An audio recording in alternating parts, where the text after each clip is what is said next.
Ela não fala duas vezes.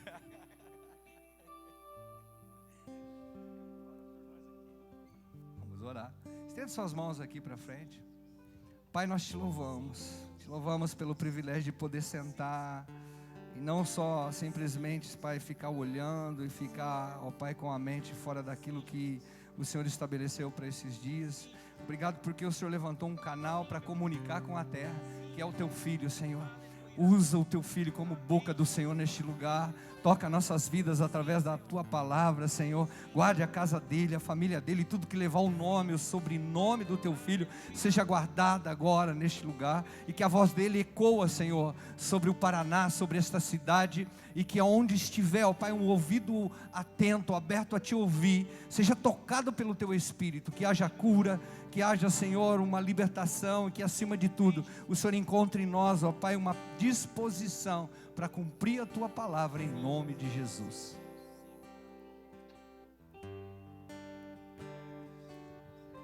Aleluia. Paz do Senhor, querido. Amém. Aleluia, glória a Deus e amém. Você pode falar, tá bom? Tá liberado. Glória a Deus. Aleluia, louvado seja o nome do Senhor. Esse Celso, ele gosta de pregar, irmão. Você sabe disso, né? E louvado seja Deus por isso. Eu amo a vida do pastor Celso, pastor Agi, toda essa casa, toda essa família. Esses dias nós dois fomos, nós estamos demais, eu e ele. Nós estamos pior que as meninas, pior assim, né? Nós saímos nós dois para comprar camisa. Nós dois. Não pode falar? E a gente cuida um do outro. Porque se a camisa começa a saltar o botão para fora assim, ó, é porque está muito gordinho. Hoje, a hora que eu fui pegar a camisa lá em casa, eu falei assim, não pode estar muito apertada, senão o Celso já me pega no meu pé. Mas louvo a Deus por essa casa. A gente nunca sabe como vai ser uma mensagem, querido. A gente nunca sabe. Eu até dou um exemplo, não quero dar um exemplo que diminua a importância da palavra, mas para pregadores que estão aqui e filhos da casa que ouvem mensagens, eu comparo uma pregação como bater uma falta. O pastor Reis está aí, nosso jogador de bola, acho que ele está lá no fundão. Eu comparo uma pregação como bater uma falta. O objetivo é que dê sempre na gaveta. A ideia é que sempre dê mas nem sempre dá, Rafinha. Tem hora que você se prepara, você faz tudo e isola. E às vezes um pastor, não é incomum um pastor que esteja aqui, que de repente algum dia tenha ido embora de um culto um pouco frustrado, né? Um pouco assim, eu acho que não foi tão bom, acho que não foi tão legal.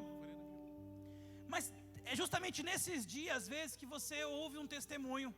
Olha, pastor, eu recebi uma palavra que eu estava precisando. Olha, aquilo falou profundamente comigo e ministrou o meu coração. Então eu não tenho assim uma expectativa de sair daqui realizado, de sair assim, né, com aquela coisa assim, nossa, como foi bom. Eu só tenho um desejo, querido. Eu só tenho um desejo, que de alguma forma o Senhor, o nosso Senhor, te toque. De alguma maneira, seja jovem, seja adulto, você ouça algo que vire uma chave na tua vida, ou que simplesmente você entenda como uma medida para você sair daqui e aplicar na sua casa, na sua vida financeira, na igreja local, e isso te ajudar como uma ferramenta para você viver aquilo que o Senhor tem para a tua vida. Amém? Eu tive a oportunidade esses dias de passar uma semana com o pastor Ulisses em viagem para Minas Gerais, indo em igrejas, conversando com pastores. E ele mesmo brinca, né, que ele só tem uma mensagem. E eu estava na frente dele 7 dias, em 7 igrejas, e falando assim, meu filho está ouvindo a mesma mensagem já faz 7 dias. Mas é impressionante, em todas elas, o Senhor mexeu comigo e eu ali chorei, fui tocado pelas mesmas histórias que a gente já conhece, que a gente chora e ri lá no retiro, não foi diferente. Então assim, o nosso pastor tem dito isso por onde ele passa, que não tem limites para o muito estudar, não tem limites, é o versículo de Eclesiastes, para escrever livros. Mas, querido, eu não quero mexer no seu intelecto. Eu quero ter a mesma graça que o meu pastor tem. Eu quero, de alguma forma, pela misericórdia de Deus, pelo Espírito Santo, que você seja tocado no seu coração, que você seja marcado mesmo, e que a sua vida seja diferente.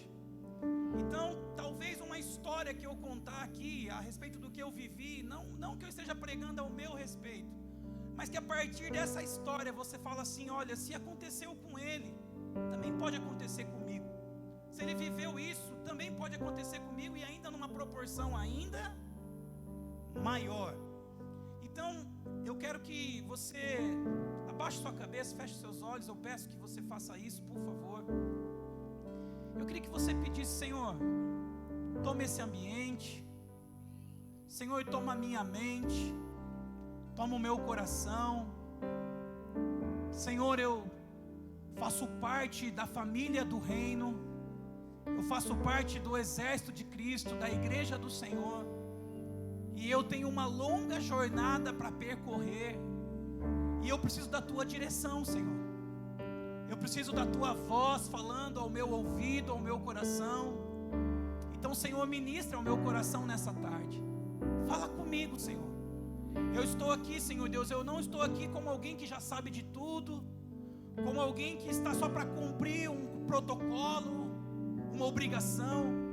Eu estou aqui, Senhor Deus, crendo que mais uma vez nesse dia o Senhor pode falar comigo, o Senhor pode me dar uma direção, uma instrução que pode mudar radicalmente a minha vida.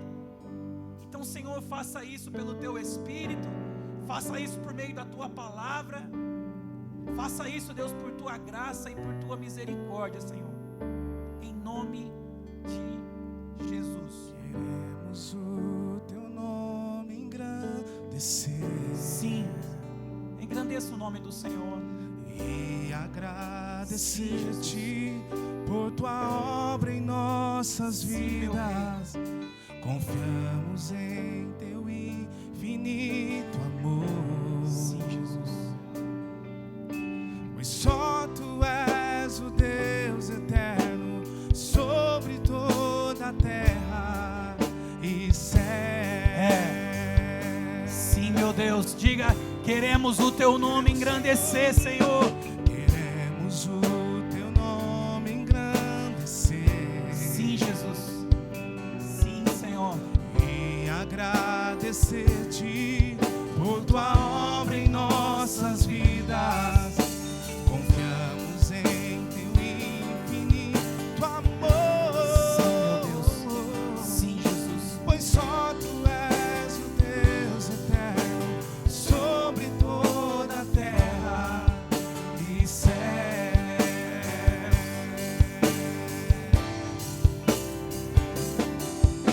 Queremos o Teu nome engrandecer.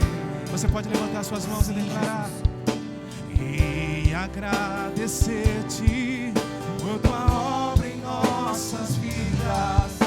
Confiamos em Teu infinito amor. Pois só Tu és o Deus eterno sobre toda a terra e céu. Diga isso: pois só Tu és. Só Tu és, Diga isso: Deus eterno sobre toda a terra. e céu. Sim, é o que nós cremos, Senhor. Tu és Senhor sobre tudo e sobre todos, Pai. Tu és soberano, Senhor. No Senhor está o querer e o realizar. Sim, meu Deus, nós cremos em Ti. Tu és o Alfa e o Ômega, o princípio e o fim, Senhor. Sim, Jesus.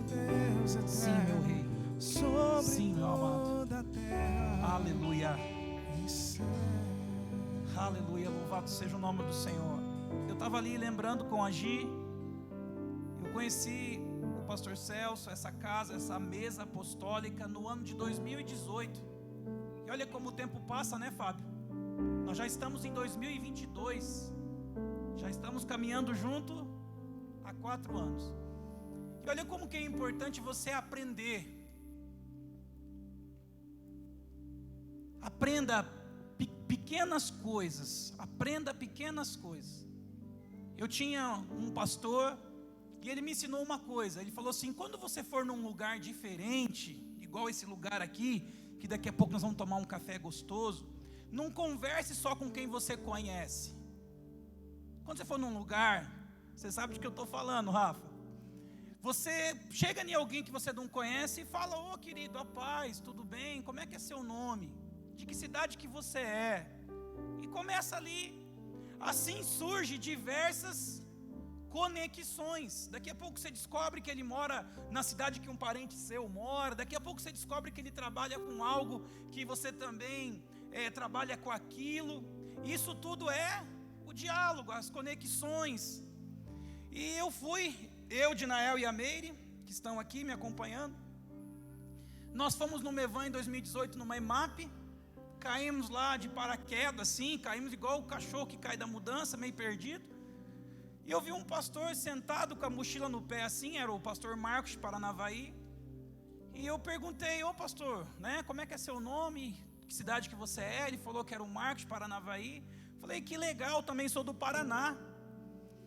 E ele falou: nossa, tem uma galera do Paraná. Nisso vinha passando o Celso. O Celso vinha passando junto com o Renatão, que está preparando lá o café.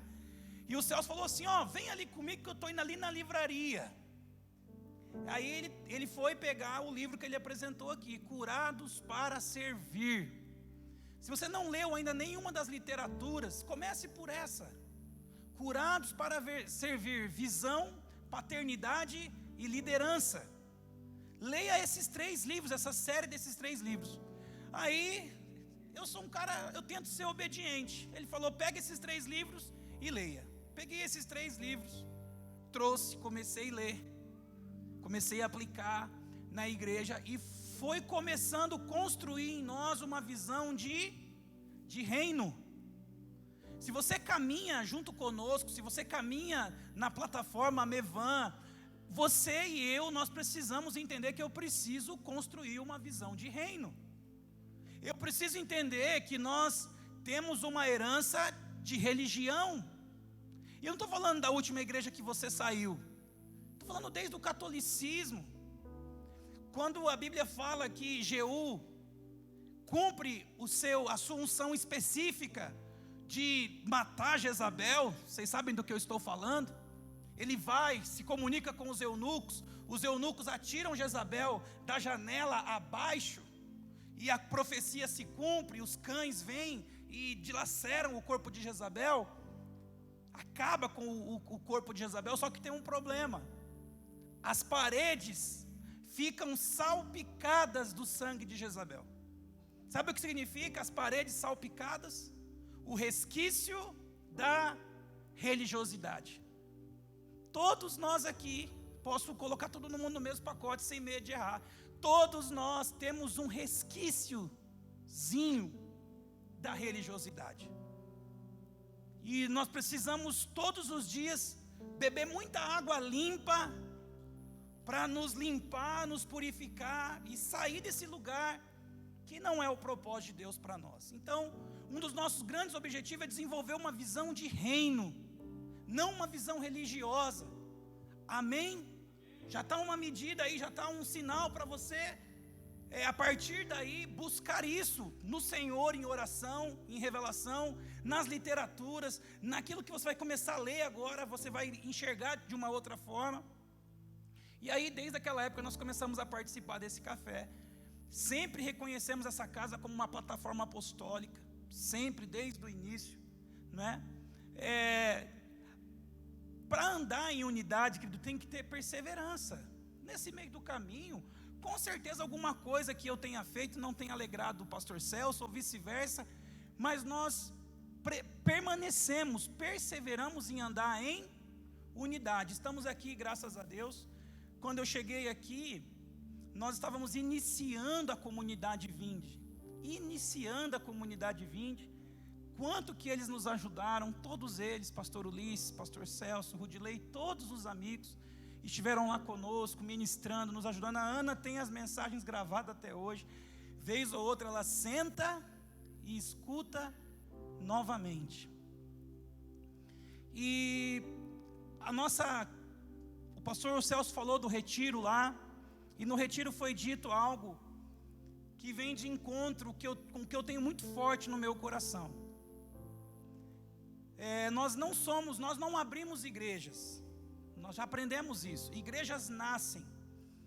E nós aprendemos também que, abre a tua Bíblia comigo em João 4, versículo 4. Você vai descobrir hoje que você não abriu uma igreja, que você não é um gerente de uma igreja, dono de uma igreja, nada disso. Você vai descobrir que você é um cavador de poço. Nós somos cavadores de poços. Amém? Então nós vamos entender o porquê disso. Porque se eu pensar que eu sou pastor de uma igreja, eu vou buscar todos os recursos de ser uma igreja legal. E às vezes não vou cumprir o propósito de ser um poço de refrigério para a minha cidade. Então você já conhece esse texto? João 4, a partir do versículo 4. A passagem de Jesus por Samaria. E aí no versículo 4 fala que havia uma necessidade de Jesus passar por Samaria. Havia um propósito para ele cumprir. Então isso já começa a trazer para nós a ideia de um Deus intencional. Não é um Deus que improvisa e não é um Deus que vai deixando o curso da vida passando como uma enxurrada. Um Deus intencional.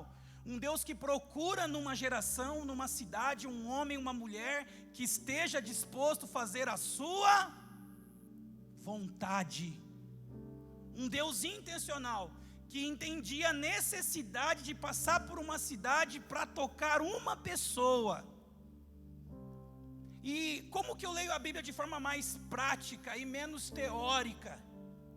Eu leio esse texto e falo: Jesus, o Senhor encontrou necessidade de passar em uma cidade por causa de uma mulher. Jesus, eu estou aqui, Senhor. Passa pela minha vida, toca na minha vida, me revela verdades que vai mudar a minha vida de uma vez por todas. Porque foi isso que ele fez com essa mulher. Ele quis passar por essa cidade para ter um encontro com essa mulher, ou melhor dizendo, para que essa mulher tivesse um encontro com ele e a vida dela fosse completamente transformada. Isso foi dito lá no retiro também. Eu quero deixar algo para você ir se situando bem. Quando eu tinha ali meus 15, 16 anos, eu tive um sonho. Sonhar, todo mundo sonha. Às vezes a gente sonha porque comeu demais, uma série de coisas. Mas Deus fala através de sonhos. Deus fala de inúmeras maneiras. Eu tive um sonho, eu sonhei. O Senhor falou uma frase para mim num sonho. Essa frase que o Senhor me falou foi: vai, cava um poço e dá de beber ao meu povo antes que eles morram de sede. Eu peguei essa frase que o Senhor falou, eu passei a anotar em todas as agendas que eu trocava de ano em ano. De ano em ano a gente tem uma agenda. E eu escrevia essa frase nas capas das minhas agendas. Eu não tinha compreensão total do que era isso. Só que eu criei e recebi no meu coração que era uma medida de Deus para mim.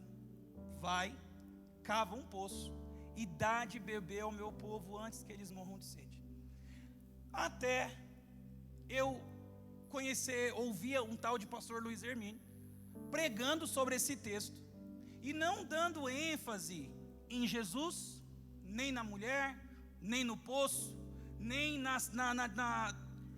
na diferença entre os judeus e os samaritanos, mas ele dando ênfase em um pai geracional chamado Jacó, que nesse diálogo ela vai perguntar para Jesus, vocês conhecem o texto: és tu maior que nosso pai Jacó que cavou esse poço? Então o nosso desafio lá nas nossas cidades, que a nossa igreja seja um poço cavado, que seja uma estrutura da onde jorra a vida, que seja um lugar que quando, por exemplo, vamos ler o texto, João 4, versículo 4, era-lhe necessário atravessar a província de Samaria. Chegou, pois, a uma cidade samaritana chamada Sicar, perto das terras que Jacó dera a seu filho José. Estava ali a fonte de Jacó, cansado da viagem, assentara-se Jesus junto à fonte por volta da hora. O problema é que às vezes a gente lê muito rápido e não sei o que a gente está procurando, que a gente, em busca de talvez algo assim, miraculoso, a gente vai perdendo detalhes no decorrer da leitura. A leitura diz que Jesus chegou a uma cidade samaritana, chamada Sicar, perto das terras que Jacó, um patriarca, dera ao seu filho José. José tem uma importância bíblica, irmão, muito grande. José é muito importante nas escrituras, então a Bíblia vai dando todos esses detalhes. Chegou nas terras que Jacó dera ao seu filho José, estava ali a fonte de Jacó.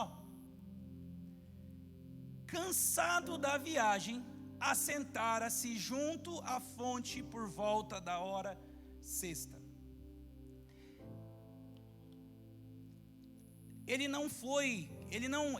estando cansado, querido, onde ele sentou do lado? Ele sentou do lado da fonte. Ele tinha um lugar de referência para buscar refrigério. Ele mesmo vai dizer em Mateus 11, 26, vinde, todos vós que estejais cansados e sobrecarregados, e eu vos darei descanso para as vossas almas. Então eu, como pastor que estou aqui, será que eu preciso fazer um grande discurso? Ou será que eu preciso simplesmente olhar para esse texto e entender? A igreja onde eu estou, como pastor, precisa ser uma fonte de refrigério, de salvação para as pessoas. E eu preciso perguntar para mim mesmo, eu estou sendo isso? A minha comunidade de fé, na onde ela está plantada, ela está conseguindo ser para a sociedade um lugar de descanso, de refrigério? Ou toda a movimentação que nós estamos fazendo está transformando até a própria igreja num povo cansado e sobrecarregado? Nós estamos conseguindo manter na nossa cidade uma fonte de água limpa, que está protegida, para que as pessoas, quando precisarem, passar por ela e beber da sua água? Você conhece um pouco o texto, e quem conhece já vai conjecturando, já vai indo um pouco mais para frente, um pouco mais para trás. E Jesus, ele se fez carne, como o pastor Celso disse aqui.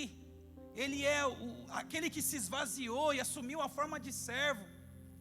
Ele mesmo vai se apresentar para essa mulher, como da água que ele tinha para dar, ela não teria mais sede. Mas ele mesmo estava cansado e precisou parar junto à fonte. A oportunidade que nós temos de estar aqui num culto como esse, para nós pastores e todos os filhos que estão aqui nessa casa, é um privilégio.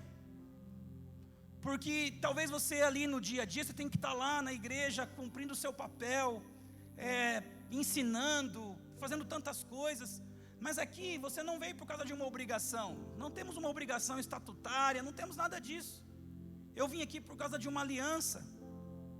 Então quando eu adoro aqui junto com os meninos, eu estou adorando porque eu realmente amo o meu Senhor. Quando eu oferto aqui nessa casa, essa oferta não vai para o cofre da igreja onde eu sou pastor. Eu estou realmente tirando algo do meu coração. Eu estou realmente fazendo aquilo que eu ensino na minha comunidade todos os dias, ou toda semana. Então uma reunião como essa, que é uma reunião apostólica, é uma grande oportunidade de eu mostrar para mim mesmo, ou seja, para quem for necessário, de que eu não me tornei um profissional da fé. O culto não se tornou algo mecânico para mim. Eu estou procurando um lugar onde eu não sou o pastor daquela igreja. Eu sou um simples filho de Deus que me reuni com outros filhos de Deus para adorar, para fazer a minha oferta de adoração, para ouvir as escrituras, seja lá quem for que vai pregar. E você como pastor, querido, e eu, estamos lá na nossa comunidade, a partir da palavra do Espírito, para oferecer descanso para as pessoas, amém? Só que pode ser que você esteja cansado, porque o próprio Jesus vai oferecer descanso para essa mulher. Mas no início do texto, o texto está dizendo que ele estava cansado. Alguém disse uma frase assim: quando você cansar, aprenda a descansar e não a desistir. Quantas pessoas desistem simplesmente porque estão cansados? Eu coloquei no grupo da nossa igreja local lá, que existem 4 agendas lá em Itajaí que são importantes, todas são. 4 que são, vamos dizer assim, fundamentais. As primícias, que acontece agora, que acontece em janeiro. Você pode ir para as primícias e aproveitar e dar uma esticadinha na praia. Vai receber alívio espiritual e vai receber alívio no físico. Logo depois, em março ali, abril, vem a convenção. Uma ótima oportunidade de você ir conhecer pessoas do mundo todo. É claro que talvez você não vai conseguir falar o idioma, mas pessoas que estão no mundo todo, Brasil todo.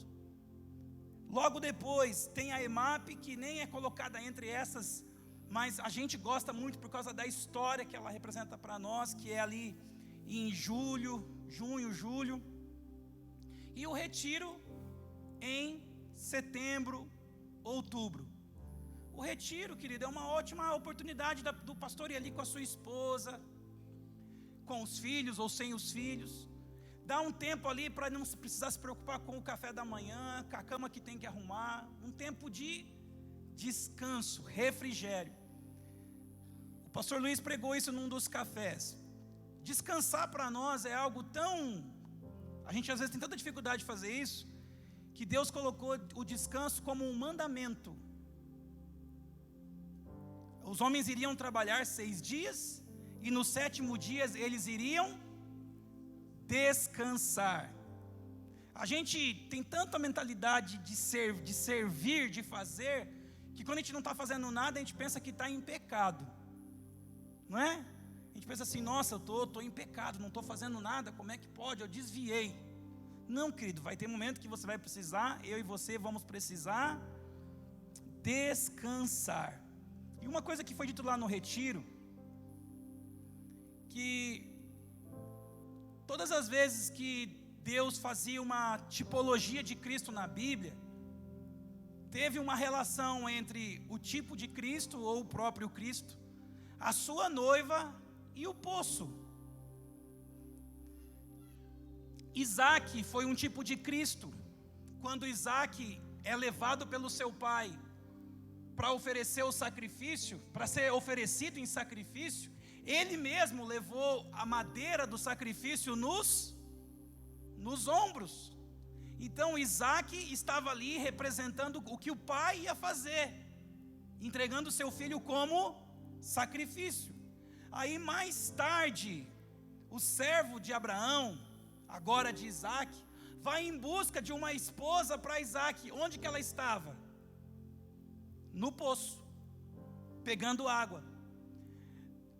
Moisés, quando encontra sua esposa, ele encontra sua esposa na onde? No poço. E agora Jesus está encontrando essa mulher na onde? No poço. E ele toca em que assunto com ela? Chama o teu marido. E ela fala: eu não tenho marido. Você conhece a história. Ele diz: disseste bem, porque já tivesse 5, e o que você tem agora não é teu. Ela estava então no 6º marido. E na ministração lá foi dito isso, que agora estava diante dela o 7º, o perfeito, o do qual ela teria as suas carências resolvidas, do qual ela não precisaria ir atrás de outro, porque ele é suficiente. Então, queridos, para nós ficou muito forte isso. Nós entendemos isso, que o nosso desafio na nossa cidade é que a nossa igreja seja um lugar de alívio. Vamos orar juntos? Abaixe sua cabeça, feche os seus olhos. Ora aí e fala assim: Senhor, nos ajude a ser ali uma fonte de água viva na nossa cidade. Nos ajude como igreja a jorrar o rio da água da vida. Nos ajude, Pai, nós não queremos ser mais um prédio, não queremos mais ser um grupo de pessoas buscando por estratégias, nós não queremos ser um grupo de pessoas buscando por ideais. Pai, nós queremos ser a fonte da água da vida, jorrando, para que todos aqueles que desejarem, sentirem o cheiro das águas e desejarem o Senhor, eles possam encontrar naquele lugar alívio, refrigério no Senhor. Eles possam encontrar o verdadeiro marido, aquele que é perfeito, aquele que nos satisfaz completamente, aquele que não quebra a aliança, aquele que não nos abandona jamais. Nos ajude, Senhor, a ser essa igreja. Nos ajude a ser essa igreja, Pai. Em nome do Senhor Jesus, meu Deus. Do teu rio, Senhor. Continue orando por aquela igreja local, querido. Continue orando pela sua cidade, pelas igrejas da sua cidade.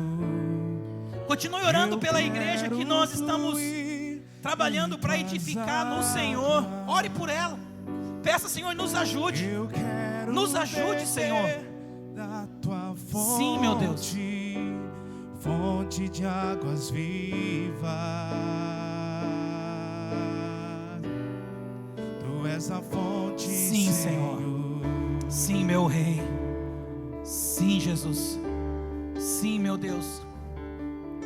Eu quero beber, sim, Jesus, do teu rio, Senhor. Sim. Sacia minha sede, lava o meu interior. Eu quero fluir em tuas águas. Sim, Jesus. Eu quero beber da tua fonte. Sim, Jesus. Fonte de águas vivas. Sim, meu Deus. Sim, Jesus. Tu és a fonte, Senhor. Sim, meu Rei. Sim, Jesus. Por onde esse rio, por onde o rio passar. Sim, meu Rei. Que o teu rio passe no estado do Paraná, Senhor. Que o teu rio passe em cada cidade, Senhor. Que o teu rio passe em nossa nação, Senhor. Que o teu rio passe na nossa casa, na nossa vida, Jesus. Sim. E esse rio, sim, meu Deus, está, sim, Jesus, neste lugar. Sim, meu Rei. Eu quero beber do teu rio, Senhor. Sim, Jesus. Sacia minha sede. Sim, meu Rei. Lava o meu interior. Sim, Jesus.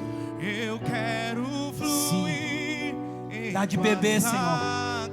Dá de beber aos teus filhos que porventura estejam cansados, meu Deus. Sim, Jesus. Sim. Fonte de águas vivas. Sim, Senhor. Sim. Tu és a fonte, Jesus. Tu és a fonte, Senhor. Tu és a fonte, Jesus. Estamos diante da fonte da água da vida. Tu és um sim, rio, meu Rei. Senhor. Tu és a fonte da água da vida, Jesus. Sim, meu Rei. Tu és a fonte, Senhor. Sim, Jesus. Sim, meu Deus. Tu és um rio, Senhor. Sim, Jesus. Sim. Aleluia. Queridos, nesse ambiente aqui, eu não estou falando isso nem me justificando e nem me menosprezando. Eu sei exatamente quem eu sou no Senhor. Nesse ambiente aqui tem pregadores muito melhor do que eu. Pessoas com muito maior capacidade de elaborar um sermão, um discurso. Mas eu não estou aqui exatamente para fazer um sermão. Quero falar de algumas coisas. Nós estamos há 4 anos lá caminhando com a nossa casa. eu acredito que nós já podemos servir de referência em algumas coisas. Temos avançado com a graça e a misericórdia de Deus. No nosso prédio hoje nós já temos dificuldade com espaço para acomodar todas as pessoas da cidade que nos procuram para estar lá, famílias, pastores. E quando nós falamos isso, nós falamos com paz no nosso coração, porque nós entendemos que não tem a ver conosco, tem a ver com o propósito do Senhor, que é maior do que nós, e nós nos alegramos simplesmente de poder fazer parte do que Ele está fazendo. Então, o Senhor foi nos dando algumas medidas, nós fomos entendendo algumas coisas. E o que nós estamos vivendo lá como cidade também, nós entendemos que faz parte do propósito eterno do Senhor em promover um grande e poderoso avivamento na nossa nação, no nosso estado, nas nossas cidades. E nessa mesma EMAP que eu fui em 2018, Davi Fernandes, que é da Cultura no Céu, que canta Céus e Terra, tantas músicas que a gente ministra, ele disse a seguinte coisa, ele falou: eu estou animado e eu estou preocupado. Eu estou animado porque eu já vi grandes moveres no Brasil, e eu percebo e vejo que estamos prestes a viver grandes moveres novamente. Então você que está aqui, pastor, você foi convocado para essa mesa, convocado pelo Senhor, não é simplesmente para ter relacionamento, não que isso seja pouco, isso é muito e muito importante, mas essa aliança de relacionamento é para nos juntar e fortalecer para cumprir um propósito no Senhor. Então eu tenho certeza de que o Senhor irá fazer grandes coisas, Rafa. Colorado, cada cidade, no Paraná, Ele só está esperando a gente entender algumas coisas. O filho só não desfruta da herança enquanto não se torna maduro. Aí eu te pergunto, querido pastor que está aqui, a partir de mim que estou aqui, quando a gente fala, o herdeiro, ainda que seja senhor de tudo, ele não administra a sua herança enquanto é menor. Quando eu ouço isso, eu levo essa palavra só para a igreja local, ou eu consigo aplicar ela também na minha vida? Eu consigo também parar diante do Senhor e perguntar para Ele: Senhor, no que eu ainda preciso me desenvolver mais? No que eu ainda preciso amadurecer mais, Senhor? No que eu preciso ainda ser expandido pelo Senhor? Eu ainda sou alvo daquilo que eu ensino? Ou, como eu disse aqui, já se tornou algo mecânico, que eu aprendi a fazer, eu reproduzo o que eu ouço, mas aquilo já não passa mais pela minha vida, para também me curar, e eu ser de fato uma fonte, que passa por mim e toca em outros. Porque, queridos, vamos falar a verdade, vamos aqui, uma mesa de família mesmo. Pastor deveria ter ciúme? Mas de vez em quando tem? Pergunta para você mesmo, de vez em quando eu tenho ciúmes? Mas a gente não prega lá sobre Saul, que amou mais o trono do que a Deus, e foi o grande pecado de Saul, ser ciumento, tinha ciúme do trono, e por ser ciumento com o trono, ele não destravou a próxima geração, ele não habilitou a próxima geração, ele ficou ali agarrado no trono. Então, se eu percebo o ciúme em mim, eu tenho que saber que isso é algo que a Bíblia já trata desse assunto, e eu não posso permitir esse sentimento, esse comportamento em mim. Eu preciso me repreender a mim mesmo, eu preciso me corrigir, como o texto de 1 Coríntios 11 diz. Eu preciso me examinar a mim mesmo e dizer assim: olha, eu preciso tomar agora do remédio que eu já tanto ofereci. Eu preciso ser alvo da mensagem que eu mesmo preguei. E nós temos que pregar, não é por conta disso que nós não vamos pregar. Duvida que um pregador que tem a sua mensagem gravada, que depois ele não senta para ouvir a sua mensagem. E não sente para admirar, porque o Senhor faz grandes coisas pela misericórdia dele. Mas sente para dizer assim, tudo que eu disse, eu tenho responsabilidade com isso. Nós precisamos nos esforçar para sermos líderes coerentes. Porque a gente fala tanto da religião. Uma das grandes marcas da religião é a hipocrisia. Hipocrisia e incoerência andam de mãos dadas. Porque hipocrisia e incoerência é ter um discurso distante da realidade. Ter uma teoria distante da prática. Então, um dos nossos desafios, se você quiser anotar, anote. O meu desafio é ser coerente. E olha como que isso é forte. Nós estávamos falando da necessidade que nós temos de habilitar a próxima geração. Sabe o que mais entristece um coração de um jovem, de um filho? Em nós. Sabe o que leva os nossos filhos e os nossos jovens nos desprezar no coração deles? Quem se arrisca a dizer? A incoerência. Um jovem, um filho, a gente está ali cobrando deles, ensinando eles, e ao mesmo tempo que eles estão olhando, quem de nós já não saiu para comer com a família ali, e está ali todo mundo conversando, e tem um copo de suco, aí a criança derruba o copo de suco. Aí o que a gente faz? Toma mais cuidado, deixa de ser atrapalhado. E é muito fácil acontecer de num outro dia, ou no mesmo dia, você mesmo está com o copo de suco e na frente dele aí você vai olhar para ele e vai falar o quê? É verdade, né, filho? Eu também erro. Eu também sou passível de falha. E essa é a essência da mensagem que eu quero compartilhar junto com vocês. Gálatas 6:1. Abre por gentileza. Vamos ler junto ali no projetor. Então, se eu sou passível da mesma falha que eu preciso corrigir, como é que eu tenho que corrigir essa falha? Esse texto nos ensina. Quando eu for corrigir pessoas, que eu vou corrigir? É um dos nossos papéis corrigir, instruir, exortar. Só que eu tenho que lembrar que daquilo que eu estou corrigindo, eu sou passível do mesmo erro. E é bem provável que talvez em outra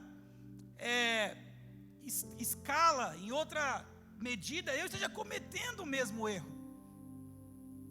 Gálatas 6:1.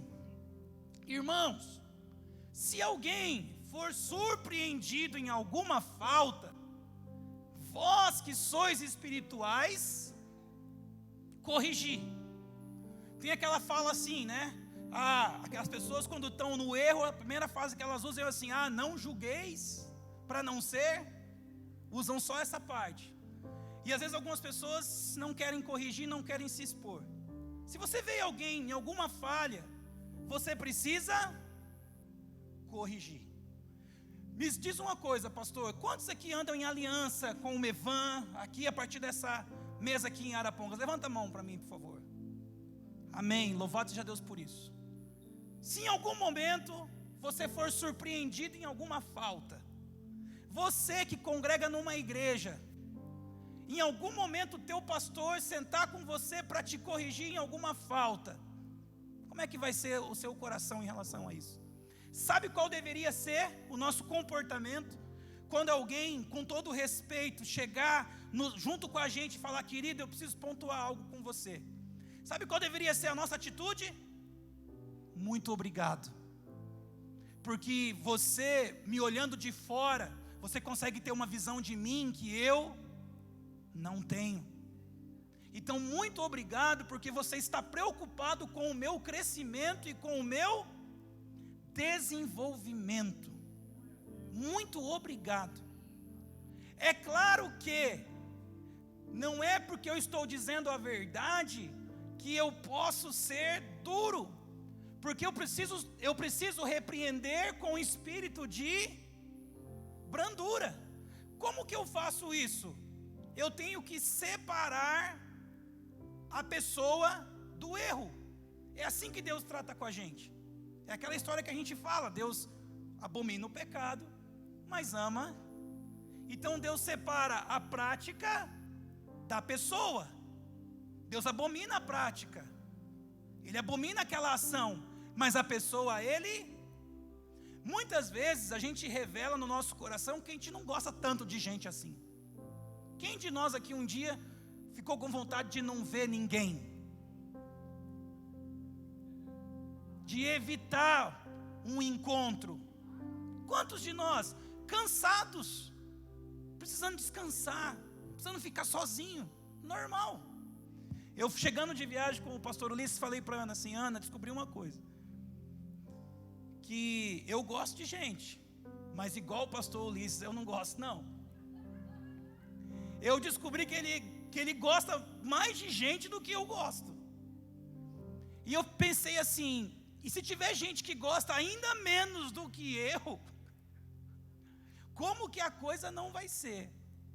O desejo dele de passar numa cidade para falar com uma pessoa, de atender um pastor, uma igreja.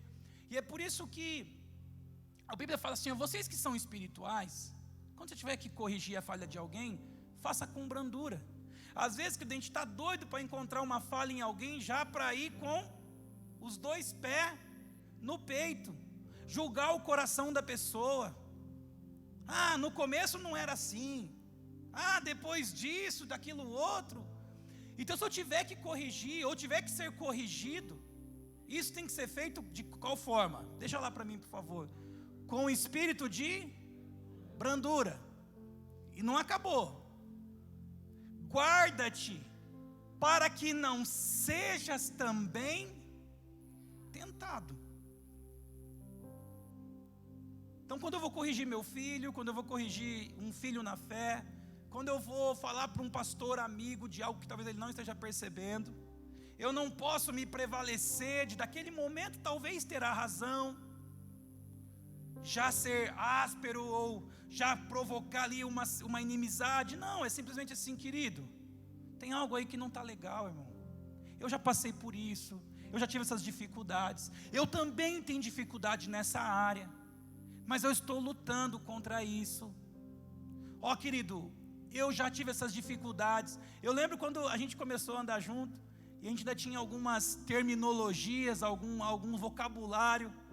E aí o pastor Celso, ou ele ligava, ou em outro momento que a gente sentava para comer, ele falava assim: viu, vamos repensar isso aqui, vamos discutir isso aqui novamente. Mas você entende, querido, que eu não me posso, eu e você que está aqui, eu não me posso colocar num lugar de senhor da razão e senhor da verdade. E esse lugar que eu estou aqui agora, é um lugar que nos tenta isso, de ser o porta-voz da verdade. Querido, nós estamos lendo a palavra juntos, nós estamos lendo a Bíblia juntos, mas todos nós somos alvo desse texto aqui, desse livro aqui. Abra a tua Bíblia em 1 Coríntios, capítulo 9, versículo de 24 a 27. Rei dos reis, sim, adore a Ele, querido. e Senhor, Adore a Ele, porque você o ama. te entregamos. Sim, peça para Ele: Senhor, cuida de mim, Deus. Me dá boa consciência, Senhor. Me ajude a ser coerente, Senhor. Me ajude a ser sensato, Pai. Me ajuda a ter uma vida coerente com o meu discurso, ou até mesmo com ao meu chamado, Senhor. Senhor, nós queremos viver para a Tua glória, para o Teu louvor, Senhor. Sim, foi que eu nasci, ó Rei Jesus. Meu prazer é te louvar, meu prazer sim, é Senhor. estar, sim, meu Deus, nos átrios do Senhor. Sim, meu prazer sim, é Jesus. viver na casa de sim, meu Deus. Sim, onde flui o diga para Ele para te adorar, ó Rei dos Reis. Para te adorar, sim, ó Rei dos Reis. Sim, Jesus. Foi que eu... Sim, queremos viver para o louvor da Sua glória, Pai. Meu prazer é te sim, louvar. Sim, Jesus. Meu prazer prazer é estar. Sim, meu Deus. Nos átrios do Senhor. Sim. Meu prazer é viver. Sim, Jesus. Na casa de Deus. Sim, meu Deus. Onde flui o amor. Uma das coisas que mais entristece pastor é fofoca dentro da igreja. É ou não é? O senhor fala, né, que um bichinho que a gente tem que matar, me disseram, me contaram. Agora eu te pergunto, e pastor, quando se junta, fala mal dos outros? Fala assim, e eu, quando eu me reúno com as pessoas, eu falo mal de alguém? Ou eu lembro que a Bíblia fala da maledicência? Ou eu me lembro que a Bíblia fala que Deus abomina a língua que semeia contenda entre os irmãos? Quando eu estou vivendo, quando eu não estou no púlpito, quando eu não estou exercendo meu ministério, eu me lembro do que a Bíblia fala. É o que a gente sempre diz, nós não lemos a Bíblia para pregar, nós precisamos ler a Bíblia para viver. E aí pregar vai ser falar do que a gente vive, vai ficar muito mais fácil. Lembra de que quando as pessoas falavam a respeito das mensagens de Jesus, que Jesus falava não como os fariseus, mas falava como com quem tinha autoridade, porque ele falava do que ele vivia, do que ele estava fluindo no Senhor. 1 Coríntios 9, olha o que diz aí, deixa eu ver se está no versículo certo ali que eu pedi, 9, 24 e 27, está lá já? Tá. Não sabeis vós que os que correm no estádio, todos na verdade correm, mas um só leva o prêmio? Correi de tal maneira que o alcanceis. Esse texto aqui, o apóstolo Paulo usa a figura de um atleta. Qual que é uma das principais marcas de um atleta? Disciplina, foco, determinação. Um atleta precisa ter foco, precisa ser disciplinado. Quando ele acorda cedo, ele tem que saber o que ele tem que comer, quantas horas de exercício ele precisa fazer. O descanso também é importante. Mas por que será que o apóstolo Paulo usa esse exemplo? Porque a gente às vezes pensa que ser crente é só ser crente, é só esperar passar os dias e esperar Jesus voltar. Não, querido. Você é como um atleta, eu e você somos como um atleta. O que eu aprendi na Bíblia não foi só uma mensagem que eu gostei ou não gostei. O que eu aprendi na Bíblia é algo que precisa nortear os meus dias, eu gostando ou não. Um atleta, se a nutricionista falar que ele tem que comer batata doce, ele gostando ou não, ele tem que comer batata doce, para o benefício dele. Mas nós temos uma igreja egocêntrica, nós temos uma igreja debaixo do sacerdócio de Arão, trabalhando pela demanda do povo. Então a gente tem que fazer o que o povo gosta, a gente tem que fazer o que o povo quer, mas nem sempre o que o povo gosta, o que o povo quer, é o que de fato eles precisam. Então, querido, eu preciso ter a mente de um atleta. Se eu quero alcançar um objetivo no Senhor, eu tenho que saber que eu tenho que ter um comportamento, não é tudo que eu posso fazer, e tem coisas que eu não posso deixar de fazer.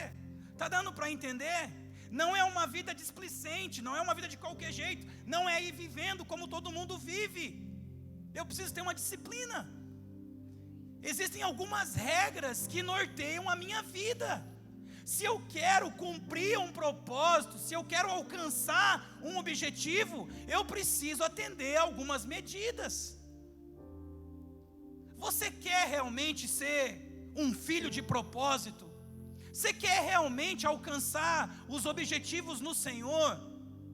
Então você vai precisar aprender as regras da vida, as medidas, e cumpri-las. Senão você vai ser só mais um frustrado, colocando a culpa em Deus das coisas que não deram certo. Mas existia uma série de coisas para eu e você obedecer no decorrer dos dias, desde a hora que eu levanto até a hora que eu vou dormir. Mas eu achei que ser crente era só ser crente, vir na igreja e levantar a mãozinha para o céu e vai dar tudo certo em nome de Jesus. Não, tem muitas coisas que eu preciso ter disciplina, foco, eu preciso trabalhar por aquilo. Então ele fala, olha, os que correm no estádio, um só leva o prêmio, correi de tal maneira que o alcanceis. Ele continua dizendo sobre isso que eu estava falando. Próximo versículo, por favor. Todo atleta em tudo se domina. Aqueles para alcançar uma coroa de pouca importância, de importância passageira. Nós, porém, a coroa eterna, incorruptível.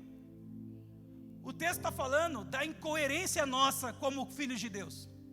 Eles que lutam por uma coroa corruptível, muitas vezes têm mais disciplina do que nós que lutamos por uma coroa incorruptível.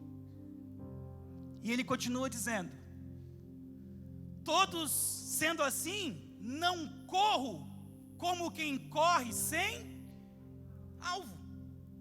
Não estou aí vivendo a vida à torta e à direita.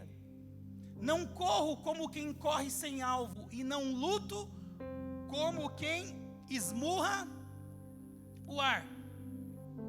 Então não é sair fazendo, não é sair tentando, é ter uma medida clara, é ter um alvo certo, definido.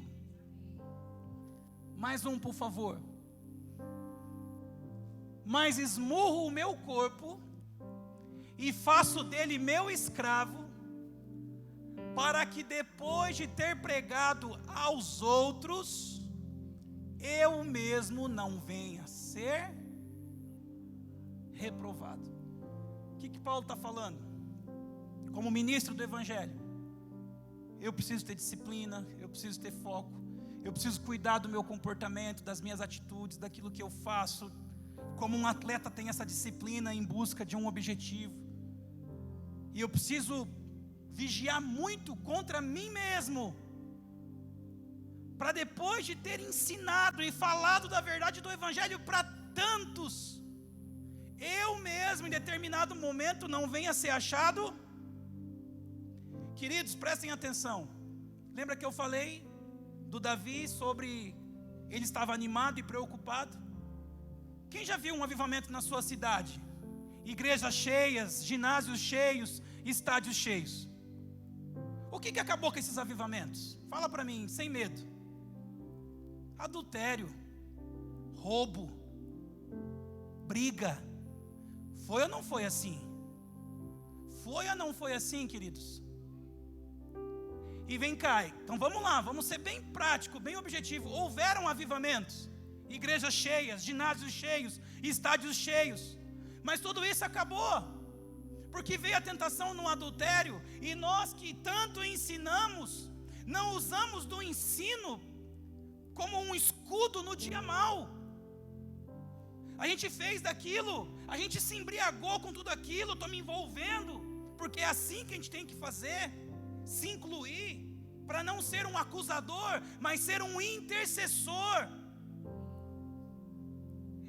E onde eu quero chegar é o seguinte: eu não estou falando do que passou, o que passou, passou, a graça de Deus alcançou, a misericórdia, o favor de Deus alcançou. Eu estou falando do que há de vir, porque vai vir um avivamento de novo, e quando a gente olhar para aquela multidão, nós não vamos ver cifras,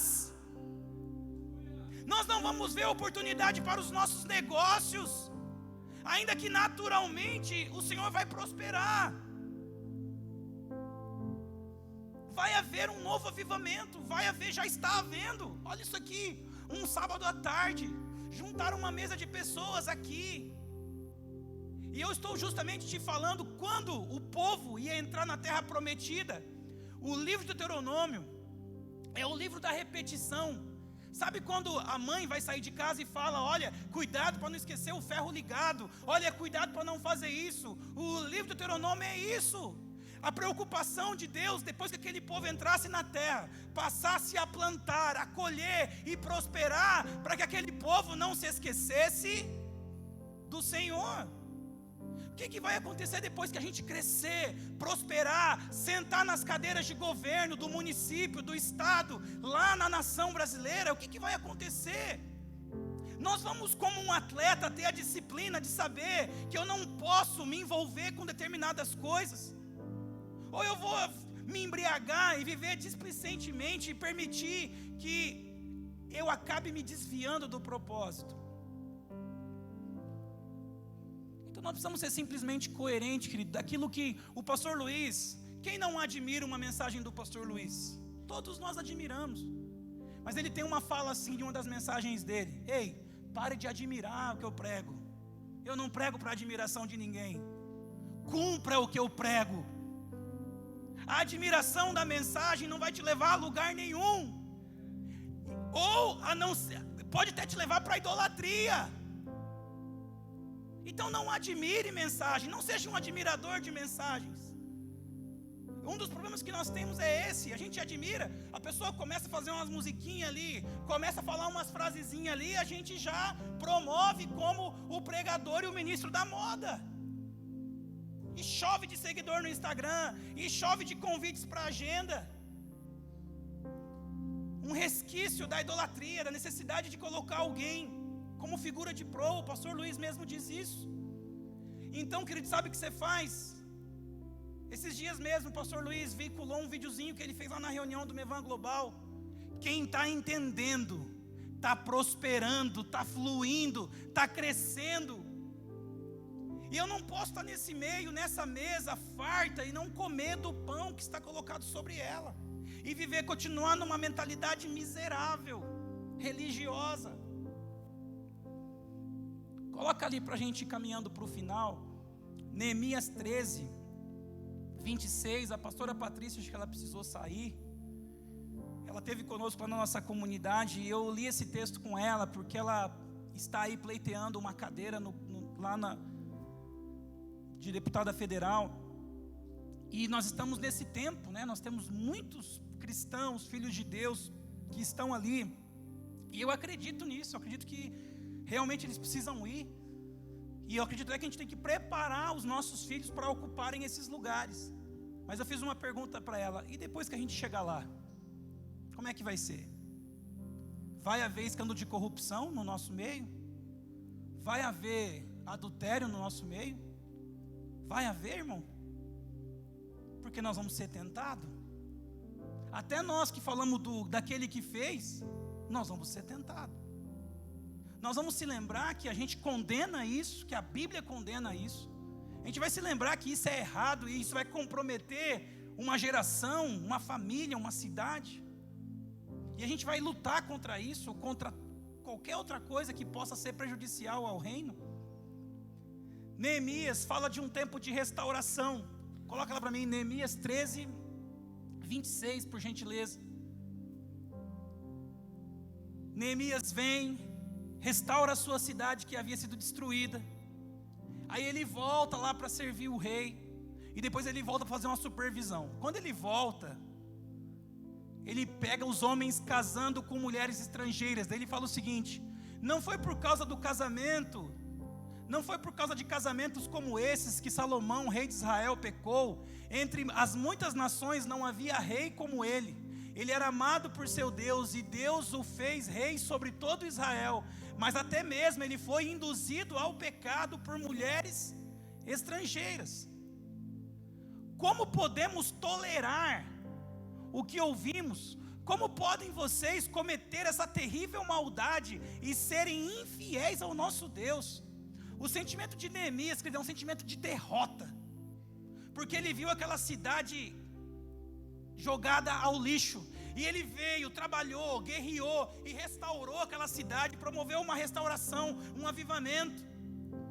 Só que é o seguinte: o que levou aquela cidade à destruição foi o casamento com mulheres estrangeiras que serviam a outros deuses. Aí ele volta, a cidade de pé restaurada, e os homens de novo casando com mulher. Aí ele olhou aquilo e falou assim: eu conheço esse filme, eu sei aonde isso vai dar. Isso vai dar em destruição e morte. Aí ele pega esses homens: como é que podemos tolerar o que ouvimos? Como podem vocês cometer essa terrível maldade e serem infiéis ao nosso Deus, casando-se com mulheres estrangeiras? Um dos filhos de Joiada, filho do sumo sacerdote Eliasibe, era genro. Eu expulsei para longe de mim. Tem uma parte que, deixa eu ver aqui, 24, deixa eu achar aqui.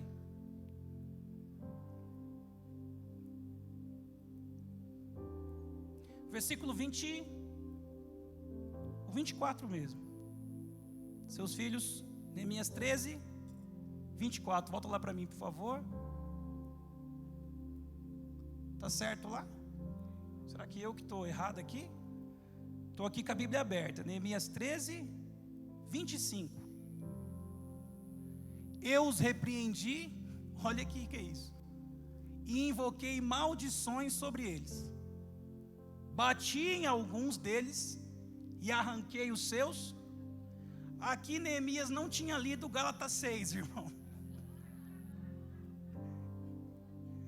E ele, numa fúria santa, pegou aqueles irmãos que estavam voltando a fazer coisas que traziam destruição e morte.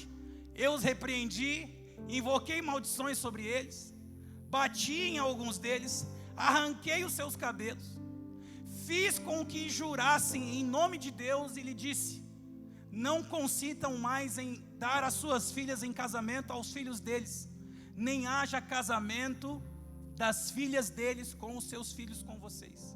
É claro que nós não temos essa autoridade de bater em alguém, jamais, não é disso que está falando. Mas você consegue entender o coração de Neemias, querido? Você consegue entender a preocupação dele de ter visto a destruição, de ter chorado por uma restauração e ver as pessoas caminhando na mesma direção da destruição novamente? Então, queridos, quando eu fiquei uma semana com o pastor Ulisses, eu murmurei um pouco. Falei: nossa, uma semana é muito tempo. Fiquei com saudade da minha família, fiquei com vontade de vir embora. Pesquisei passagem de avião para vir embora. Saudade da minha família, mas estava muito cara a passagem. Falei: deixa quieto, vai esperar mais um pouco. Mas depois eu entendi. Como que eu fui desenvolvido para me tornar um pastor? Andando do lado de outros pastores. Como é que você fez o primeiro casamento seu? Você se lembrou de um casamento que você foi?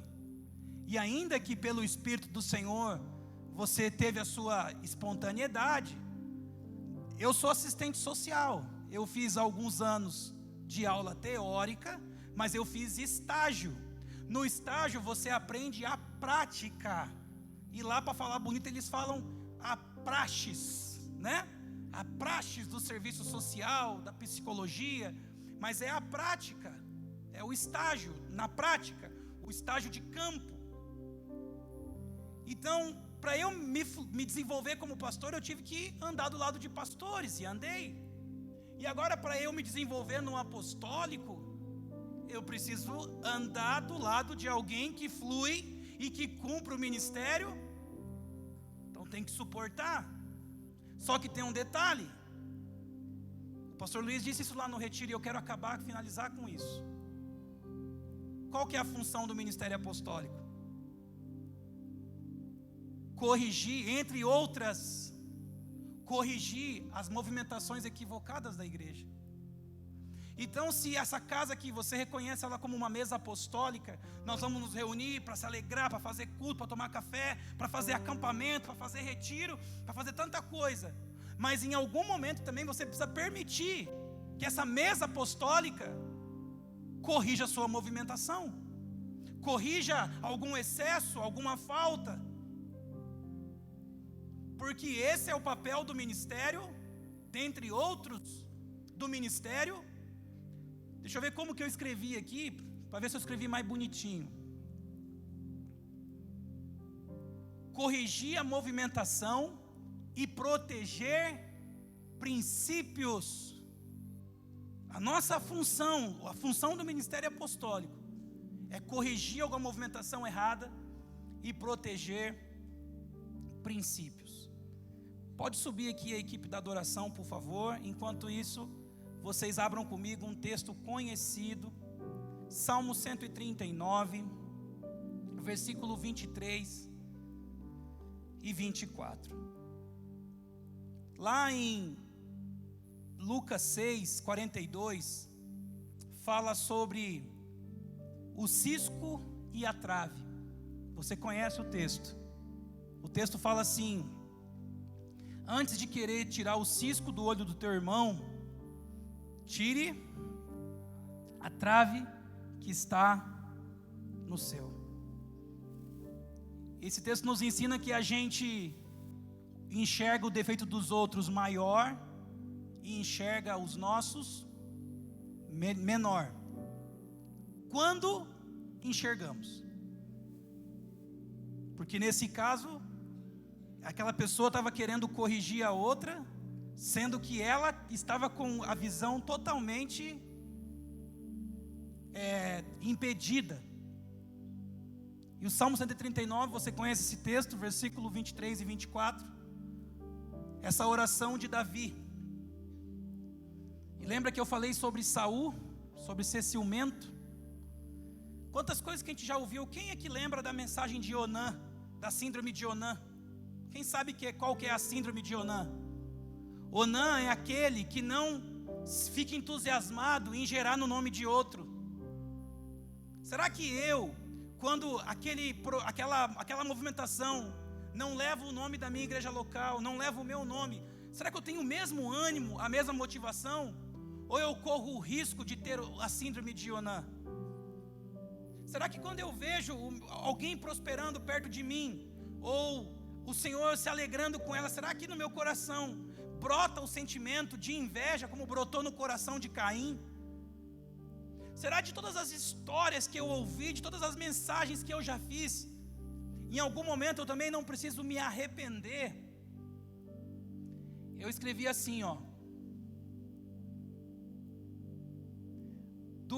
de tudo que nós ensinamos, nós ainda também precisamos aprender. De tudo que nós ensinamos, talvez você está me ouvindo falar aqui, e você sabe até mais do que eu, ótimo. De tudo que você sabe, você precisa aprender. Seja seu próprio mestre, esmurre o seu próprio corpo. Se você sabe, ótimo. Como Jesus respondeu àquele mestre da lei: você sabe, faça isso e viverás. De tudo que nós condenamos, nós também precisamos nos arrepender. Somos alvo daquilo que ensinamos. Somos Onã muitas vezes, não nos motivamos, não nos sentimos tão motivados quando não é para nós. Somos muitas vezes egoístas e ciumento, como Saul. Muitas vezes temos o mesmo espírito de Jezabel, permitimos a manipulação para alcançar nossos objetivos. Se dependermos de algum subterfúgio para levar alguém a crer, não é a Cristo que essa pessoa está se convertendo.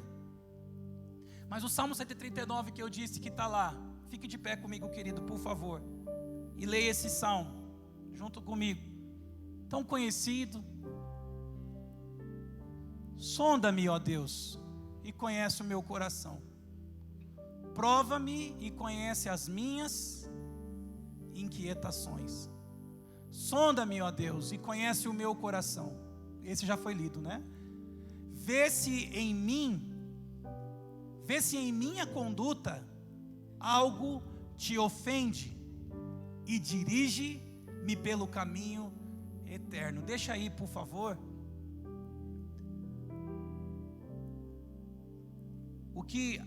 A diferença de Saul e Davi, querido, era justamente essa.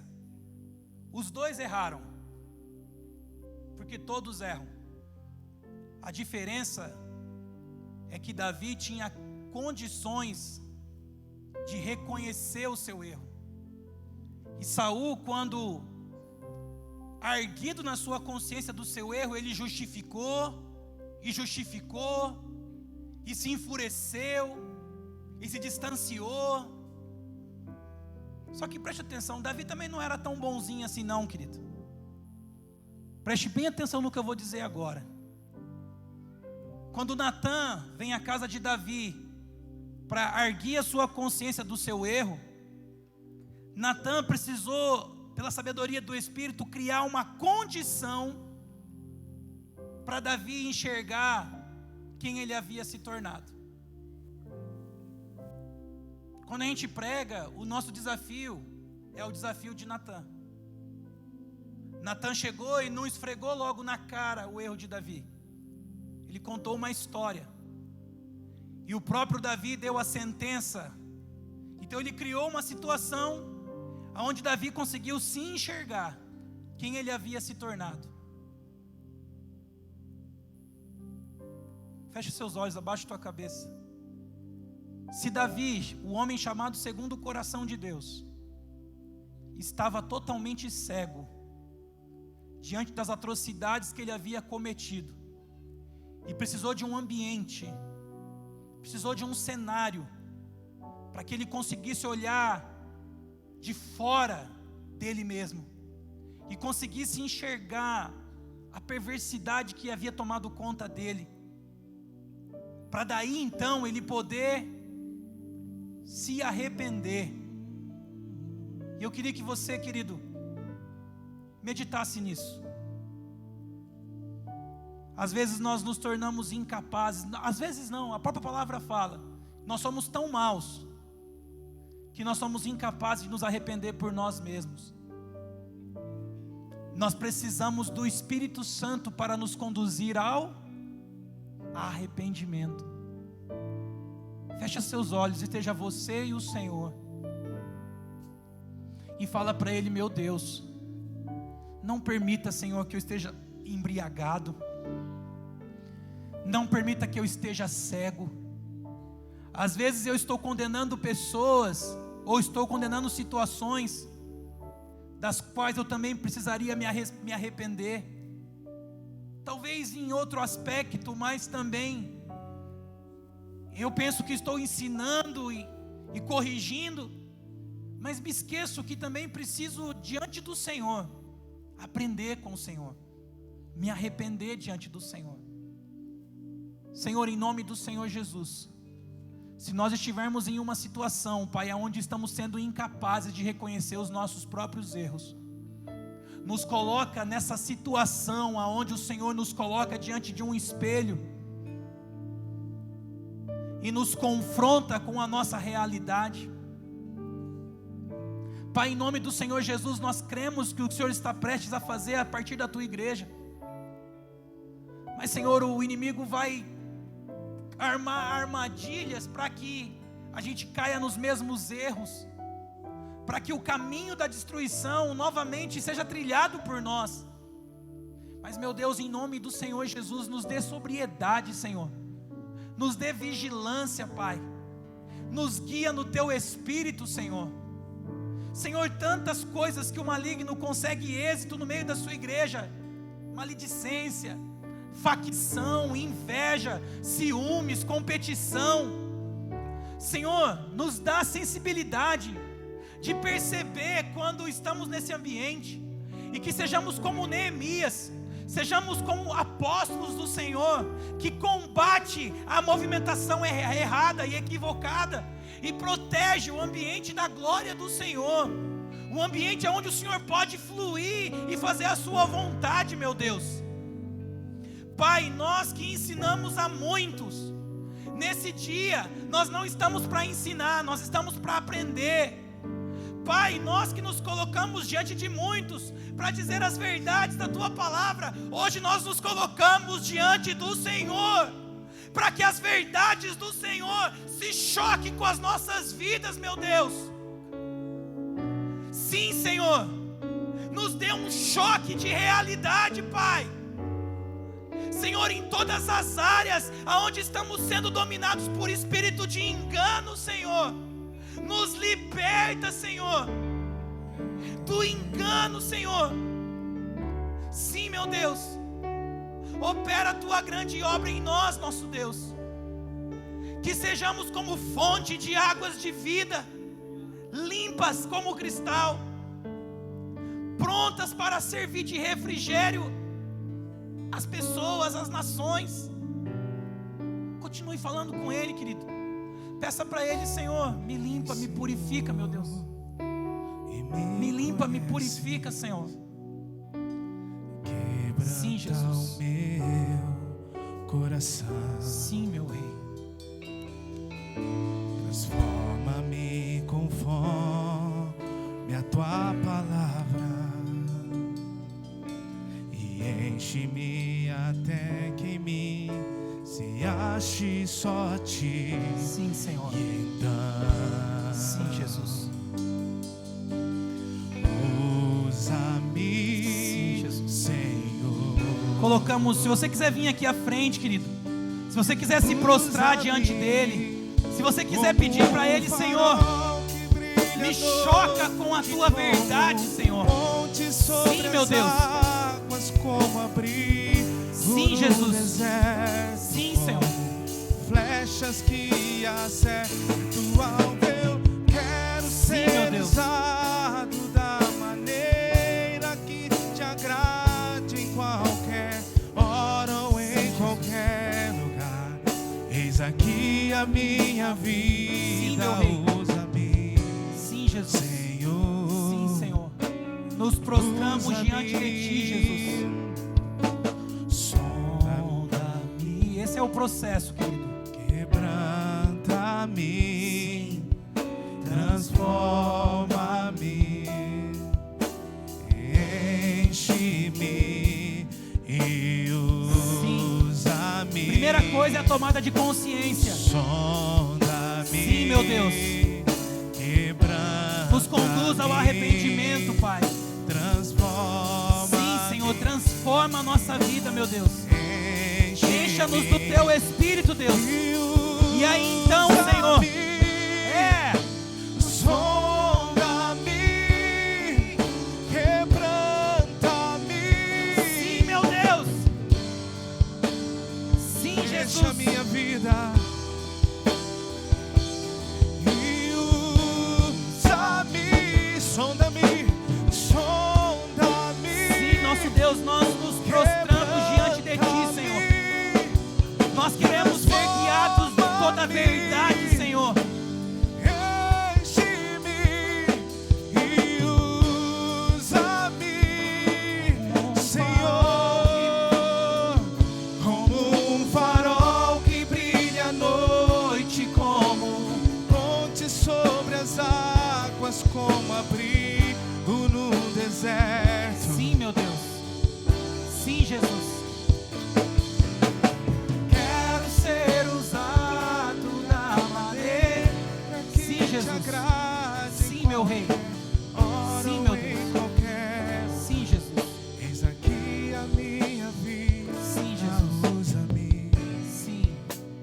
Sim, meu Deus. Escute, querido, deixa eu tentar mostrar para você qual é o meu coração. Permaneçam aqui os que estão aqui prostrados, se você estiver aí no seu lugar. Querido, eu não tenho objetivos pessoais, não tenho ambição pessoal, eu só quero uma coisa: ver a vontade do Senhor se cumprindo, o propósito do Senhor se cumprindo. E eu só quero uma coisa: eu e as pessoas que estiverem ao meu redor, eu não quero atrapalhar isso. Eu não quero ser um atrapalho. Eu não quero que o inimigo nos engane, nos iluda, nos seduza, a antiga serpente.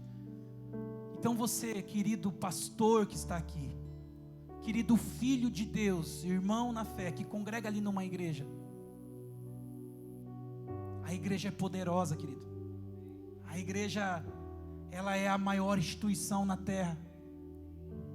Só que nós precisamos ser igreja de fato e de verdade.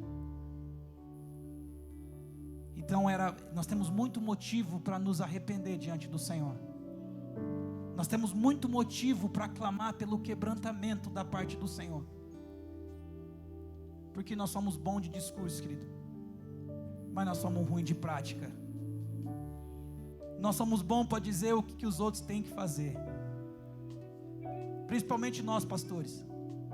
Nós somos bons para falar para as pessoas ofertar, para as pessoas adorar, para as pessoas orar e lerem a Bíblia, para as pessoas terem comunhão, amar e perdoar. E como que nós lidamos com esses assuntos, querido? Como que nós temos lidado com isso? Pai, em nome do Senhor Jesus, eu me coloco diante de Ti, Senhor. Eu quero viver o poderoso avivamento que o Senhor tem para nós. E eu te peço, Pai, que o Senhor alinhe a nossa movimentação, alinha o nosso comportamento, alinha, Senhor Deus, alinha tudo, as nossas casas de fé. Senhor Deus, em nome do Senhor Jesus, Pai, que nós não venhamos cair nos mesmos erros de antes. A gente não venha sofrer pelos mesmos erros de antes. Nós temos uma grande nuvem de exemplo, de testemunha.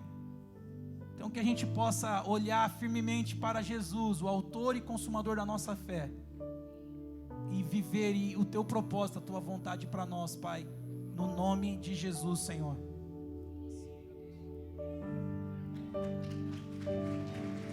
Glória a Deus.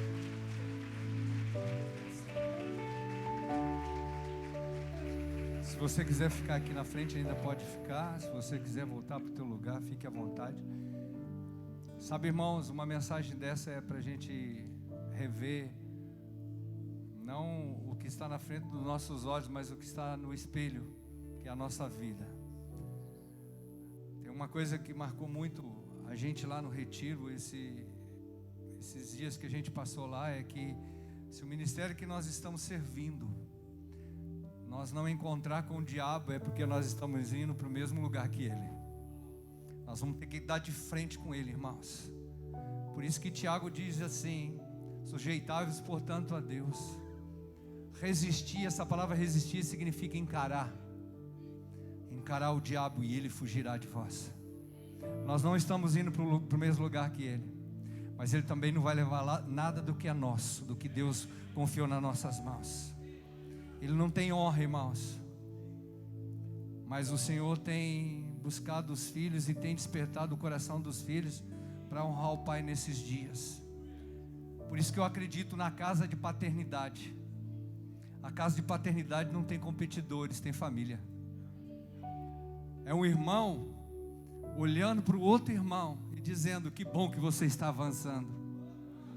A casa de paternidade não tem ciúmes, porque quando você vê o irmão se saindo melhor que você fala: uau, esse aí é meu irmão, cara. Na casa de paternidade, o pai, quando vê o filho ministrando melhor que ele não tira o microfone do filho. Ele fala: meu filho está crescendo. E quando ele vê o filho errar, ele fala: o meu filho tem uma oportunidade de aprender. Porque na casa do pai você pode errar, meu filho. Na casa do pai você pode errar. O que você não pode, meu filho, é sair aí fora errando. Porque o pai, ele corrige quem ama e açoita quem tem por filho. Mas a correção é em amor. Essa palavra é uma palavra corretiva, não dos outros, mas para com nós. Guarde pelo menos 3 pilares que saltou nessa mensagem, pelo menos no meu coração. E eu sou assim, irmão, eu pego essas coisas doidas. 3 pilares poderosos que Deus está dando para a gente aqui nesta tarde. Eu não estou repregando em cima. Fica aqui, pastor Duda, fica aqui, que você liberou foi muito forte. Irmãos, guarda com você esse pilar da gratidão. Ser poderoso, irmãos. O homem que anda em gratidão ao Senhor, ele tem autoridade. O homem que anda em perdão, irmãos, é um homem que anda em reconciliação. Ele junta, ele não espalha.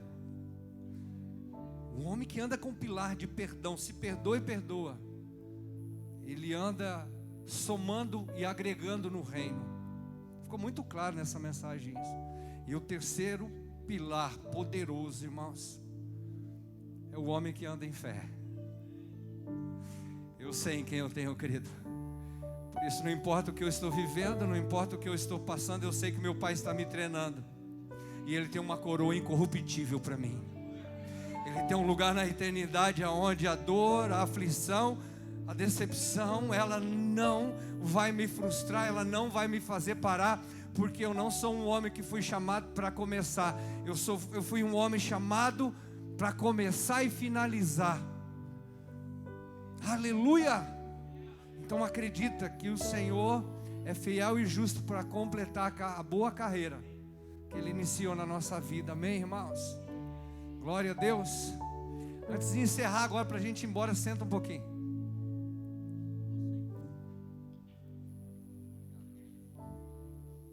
Só que deixei para o final um vídeo, tá no ponto lá o vídeo, tá?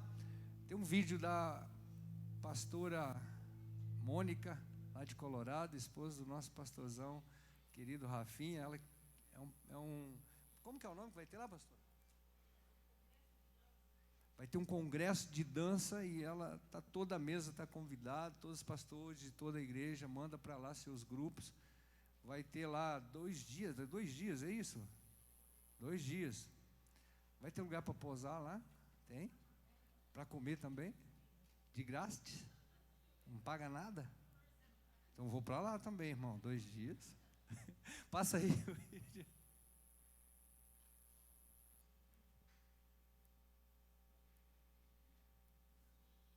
Acho que não é esse não, esse é de Sabódia. Esse é a igreja de Sabódia, irmão. Quer deixar, pode deixar. É de Sabódia ainda. Estão procurando o vídeo lá, estava no ponto, né? Pastora Mônica, eu acho que o ensaio foi melhor do que a apresentação. Dá? Opa, deu. É esse? De outubro, eu estarei no seminário de dança nas Mãos do Oleiro, em Colorado, Paraná. Estarei aí. Oi, gente, eu sou a Luciana Rios. Eu tô aqui para dizer que nos dias 29 e 30 de outubro, eu estarei no seminário de dança nas Mãos do Oleiro, em Colorado, Paraná. Estarei aí ministrando workshops, palestras, palavra, em um tempo que o Senhor já reservou para nós de grande quebrantamento e restauração. Você não pode ficar de fora. E eu te vejo lá. Um beijo. É isso? Oi, gente. Quem quiser mais informações, depois procura a pastora Mônica. E ela vai estar dando mais informações. Fica de pé comigo. Vamos embora, irmãos. Vamos tomar um café. Não vai embora sem cumprimentar alguém, fazer uma amizade, um relacionamento, como diz o pastor Duda. Isso é muito importante. Isso tem sido poderoso. Os últimos dias têm sido de guerra. Mas, irmãos, quem tem amigos, quem tem companheiros, a chance de avançar é maior do que ficar sozinho pelos cantos reclamando. Amém? Ela que pediu. Então, gente, por favor, me ajude aí, tem a livraria, passem lá, comprem uma camiseta, dê de presente para alguém. Eu tenho uma, mas eu posso ter 2, se você que sabe. Fica, né? Dá para o irmão que está do seu lado, dá para o seu vizinho, leva para o pastor, dá para o pastor dá para os teus filhos. Amém? Glória a Deus, vamos orar. Pai, nós queremos te louvar. A tua mensagem, ela é precisa, cirúrgica, ela é objetiva. O Senhor tinha um propósito, um objetivo para ser alcançado aqui esta tarde, e nós cremos, Pai, que o objetivo foi concluído. Toma essa vida, Senhor, para ti. Toda a honra, toda a glória seja sempre tributada ao Senhor. Que em nome de Jesus, cada um dos meus irmãos, ó Pai, sejam edificados, sejam fortalecidos e possam, ó Pai, praticar aquilo que o Senhor tem nos ensinado através da sua palavra. Nós os abençoamos, declaramos esta noite, este domingo que vem, domingo cheio da tua presença, onde os teus filhos são usados para tocar esta cidade, a cidade de onde eles são. Que em nome de Jesus o evangelho seja pregado no tempo e fora do tempo, assim como o Senhor estabeleceu nas escrituras. Nós te louvamos, abençoamos a vida de cada um aqui e fazemos isso no nome de Jesus. Deus abençoe, vai na paz. Tome um café aí, fica na bênção. Glória a Deus. Eis-me aqui, rendido estou.